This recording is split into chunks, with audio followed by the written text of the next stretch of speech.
দর্শক, গোয়ালবাড়ি ধনেশ্বর গ্রামের সংলগ্ন দৌ বা শাখা নদীর উপরে যে ব্রিজ অবস্থান করেছে, এটা সেই ব্রিজ। কাঠ বাঁশ দিয়ে তৈরি একটা ব্রিজ। এই তো ব্রিজের অবস্থাটা এইরকম। তো ব্রিজের বাম পাশে অসংখ্য লোকজন বড়শি দিয়ে মাছ মারতেছে। দেখেন, এখানে বড় বড় রুই, তারপরে বড় বড় পুঁটি এবং বোয়ালের মাছ তারা পাচ্ছে এবং পর্যাপ্ত পরিমাণে মাছ পাওয়া যাচ্ছে। দেখেন, ওই পারেও কিছু কিন্তু লোক আছে। ওই পার থেকে এই পারের লোক সংখ্যা বেশি, কারণ এই পারে মাছ বেশি হচ্ছে। বাতরাজ আছে, কচুরিপানা, বাতরাজ, এইখানে প্রচুর পরিমাণে মাছ তারা পাচ্ছে। মানে বড়শি বা ছিপ বলি আমরা যেটা। এই যে আমার এখানে একটা খুদে দর্শক মাছ মারতে আসছে। এই, তোমার নাম কি বাবু? জুলহাস, মোহাম্মদ জুলহাস। তুমি এখানে বসি দিয়েছো? কই তোমার বসি? এখানে কি মাছ পাইবা তুমি?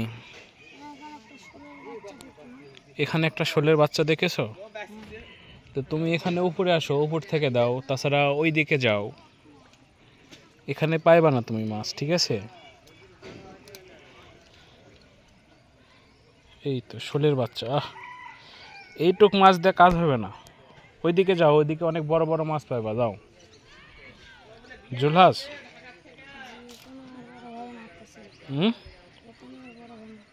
এখানে? হ্যাঁ, তুমি কি পেয়েছো একটা? ওকে দর্শক, ধন্যবাদ সম্ভাই। এই যে এখানে আরও কিছু বিষয়, সেটা হচ্ছিল খেওয়া, যেটা গ্রামাঞ্চলে অনেক জায়গায় দেখাই যায় না, কিন্তু আমাদের এখানে কিন্তু আছে, অনেক খেওয়া আছে। খেওয়া, এবং এই খেওয়া শুধু আছে বললে না, পর্যাপ্ত পরিমাণে মাছ হয় এখানে।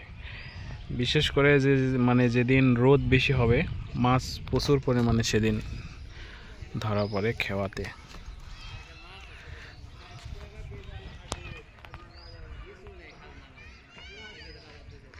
এই যে আমার বন্ধু মখলেজের দোকান এখানে অবস্থিত।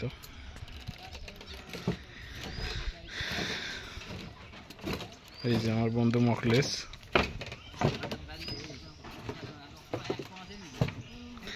মখলেজ বন্ধু, নিয়ে এসেছো? ধন্যবাদ। মখলেজের এটা চা স্টল, সংলগ্ন জায়গাতেই মাছ হচ্ছে প্রচুর পরিমাণে।